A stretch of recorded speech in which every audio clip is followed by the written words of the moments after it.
गुरुर्ब्रह्मा गुरुर्विष्णु गुरुर्देवो महेश्वरा गुरुरेव परब्रह्मा तस्मै श्री गुरुवे नमः तस्मै श्री गुरुवे नमः तस्मै श्री गुरुवे नमः। सद्गुरुनाथ महाराज की जय। महायोगी स्वामी उमानंद सरस्वती की जय। Friends, the other day we talked about the unwinding process of Kundalini, and it happens when you are in a meditative state. Rather, it starts happening throughout the life, day-to-day routine, when you have a guru to initiate you in the spiritual path, on spiritual path. And let us say I made a part of journey. It was the first 7 to 8 years where I went into a meditation, a continuous meditation program for a very long time. I was actually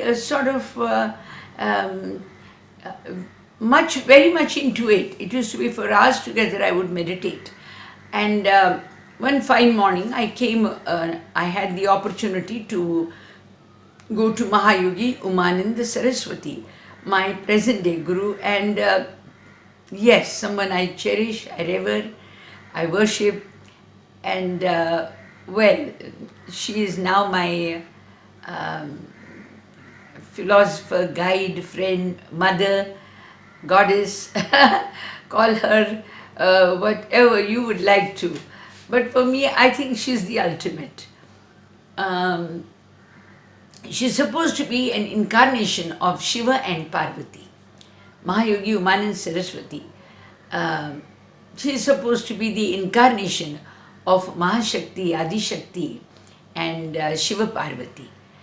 Now, when you meet Guru, just as you would like to introduce yourself that you come from so-and-so place, trust me, in meditation programs, normally Guru tries to introduce himself or herself to you and give you a glimpse of what actually the true Swarup is. The true Swarup of Umanand Saraswati. And the first time I went to be initiated there, of course it was a more disciplined school of thought, and it was pretty made clear to me that however close you may be, you need to observe certain discipline in the ashram, and it took me a little time to fall into it, but since I needed to grow spiritually, it was my choice and my selection. I decided, come what may, I shall obey. So I was there, and here with my Gurudev, I would like to tell about two great things. And when I sat for my meditation day, the day she initiated me on this path, I saw within about a couple of minutes when I sat for my meditation, I saw a blue ray of light coming out of her room, which was called as Bhairav Guha, and it was Lord Shiva's cave. It was like Bhairav Guha, and I was sitting out, and I saw a blue light radiating out of the room, and soon it entirely got filled into the hall, and there was now no more a hall concept left. It was like an open space, and the explanation is given in Bhagavad Gita. If you read Bhagavad Gita, where he sees the Vishwarup in chapter 11, you will come to understand what I mean by what experience I had. And I saw the entire hall almost vanish. There were no directions and concepts left. It was just an open space before my eyes. They were of course tightly closed, and I saw a huge Nandi. Now Shiva Parvati normally ride on Nandi. So I saw a massive Nandi, which was almost a size of half a huge bedroom, and it was in the sky, which descended, and on it I saw my Gurudev sitting before in front, and I saw my Baba, her Guru Muktanand Baba, sitting behind her, and they almost came close up to my eye level, and she just happened to look at me. She says, "Oh, so you've come, is it?" And I saw her in the form of Parvati, Shiva Parvati. And of course, the vision vanished. And when I opened my eyes, I saw my Gurudev was seated outside. Meanwhile, she had come, initiated me, and she was seated in her a beautiful place, a chair, I should say. And when I went close to her, I did not say Parvati. I just said I had the darshan of Uma. Now, I don't know why I chose the word Uma, but instead of saying Parvati, which I could have, because normally whenever we talk about Shiva Parvati, we say Shiva and Parvati. We rarely say Shiva and Uma. So when I saw her and I said, Gurudev, today I saw you in the form of Uma. So she smiled and she sent for her own one of the books, and on which she signed Umanand Saraswati, with blessings to my name and all, and with Umanand Saraswati. So when I got the book and I looked at the name, I said, how come I thought of Uma, I talked about Uma, and she has written Umanand Saraswati. Until then, I did not know that she was initiated. It was her name, sannyas name, given to her by Muktanand Baba. Then when I went out to one of the attendants, it was Lele Maushi. You can still meet her at the Andheri ashram. And I told her, I said, who's this Umanand Saraswati? She said, it is your Gurudev's name that was given to her when she took her sannyas from Muktanand Baba. Now, why am I telling you this? That these things happen. Guru introduces himself to you or herself to you and gives you a glimpse of what actually you are going towards.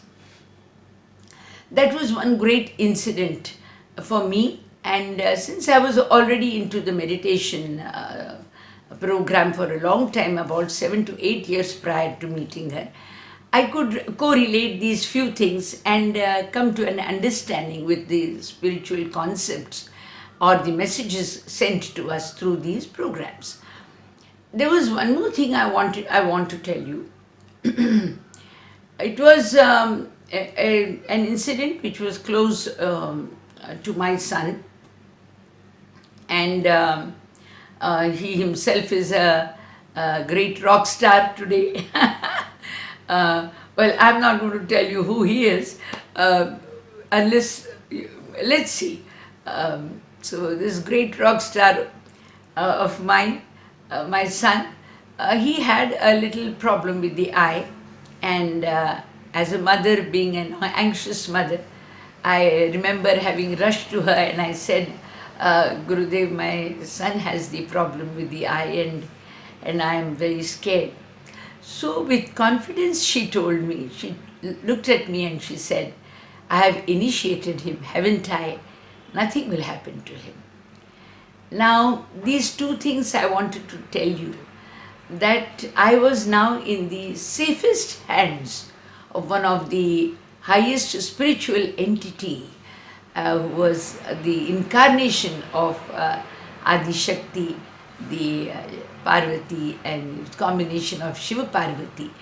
And I realized it, or rather let me say, there is now no concept of realizing and wanting to do.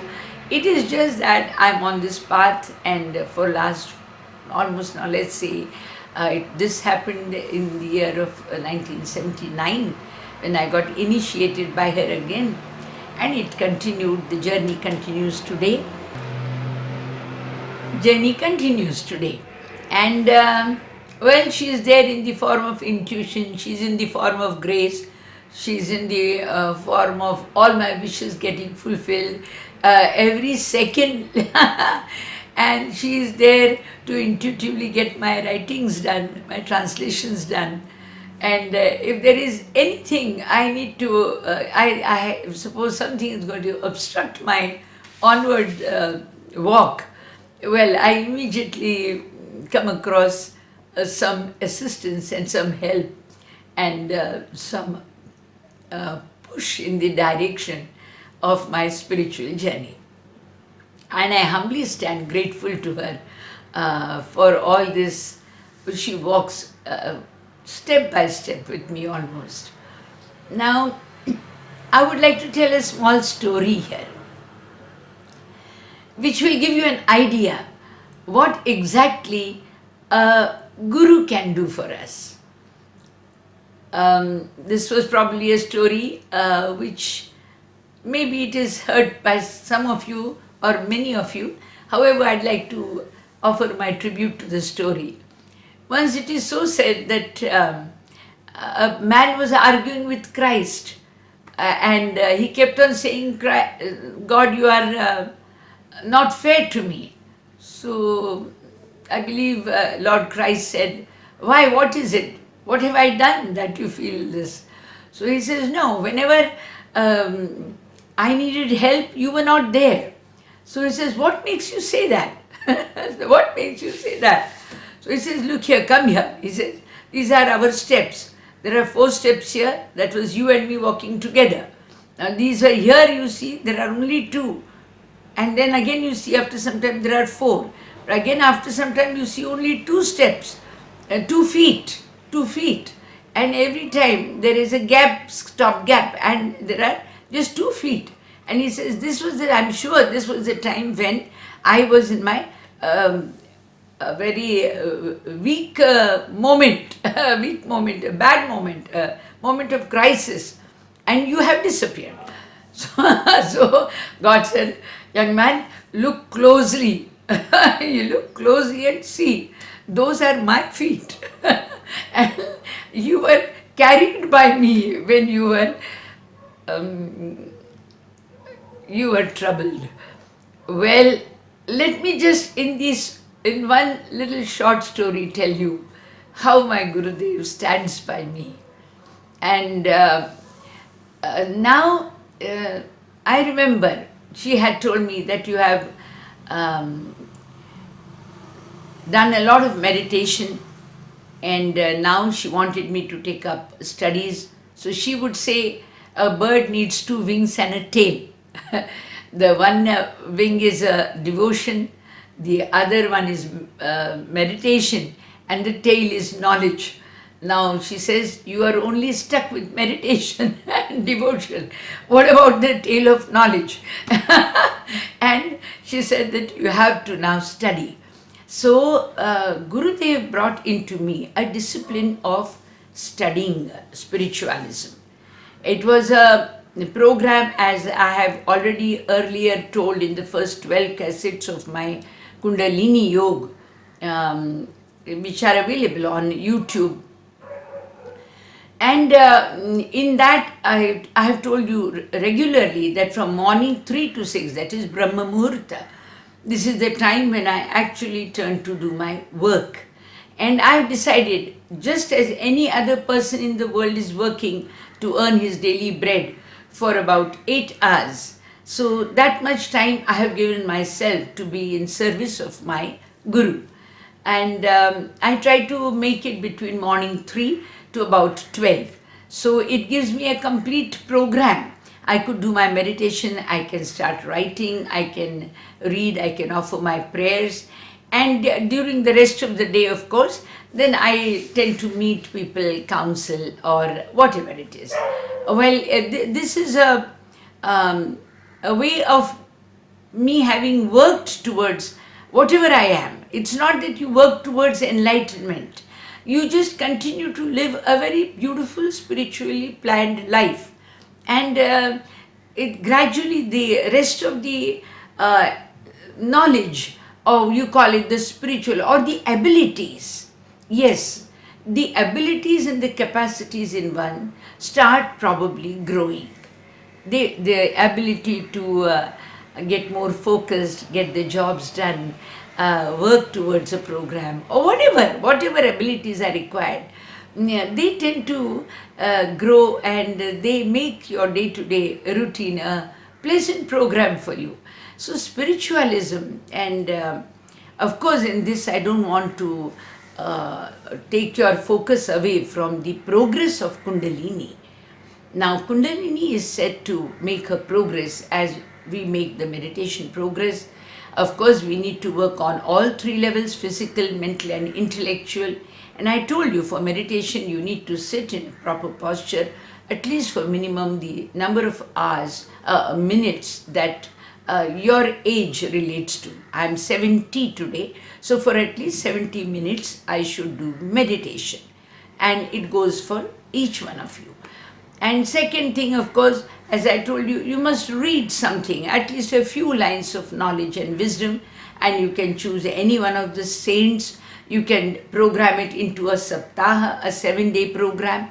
Then you can intellectually try to, whenever you read something, how do you try to work on it intellectually? Is whenever you read something new, you try and share it with someone. So in some way you are repeating, or you're praising the Guru or the great person you have read about. You have passed on the message. It becomes sort of a service, and of course you fall into a beautiful relationship with the ultimate, and there is a binding which comes, a bonding which comes between you and Guru, which works in your favor as you make your spiritual journey. Now, this was regarding my Gurudev Umanand Saraswati. Now we need to go to another few more saints, and earlier I had talked about Gaurani Maharaj, who was in the considered as the incarnation of Lord Dattatreya, and again now, as I told you, I'm talking about Mahayogi Umanand Saraswati. She also was an incarnation of Shiva Parvati in one. Let me put it in one. Of course, her spiritual journey, if you read Jnaneshwari once again, it is available on Kindle. Chapter 6, 220 to 320 couplets. 100 couplets you read. You will see what is the spiritual progress. How does the progress take place? And trust you, whatever you read in those 100 lines was lived by my Gurudev and experienced, and it was presented through her to all of us. So these are a few things I would like you to understand. And we will be going now to the next Gurudev. And of course, I have written 2 works on even Gurudev. Luminous Enlightener is one of the books. It will soon be available on Kindle, and it will give you an idea of how my Gurudev was, and what are the advantages, how did I look upon her.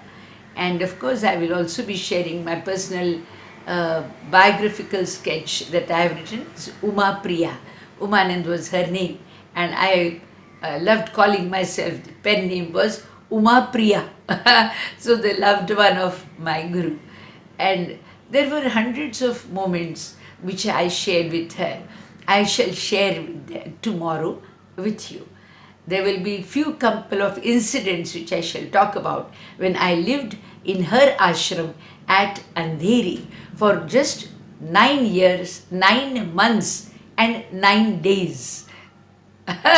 Now, does that period make a sense to you? 9 months and 9 days. Yes, friends, it was exact period I lived with my Gurudev at her ashram. Of course, unfortunately, after she had left this formal, the mortal form, but within that, probably I was newly reborn again. Let us see some of my incidents at the ashram. I shall share with you tomorrow. Thank you so much. This is Swami Radhikanand from Pune.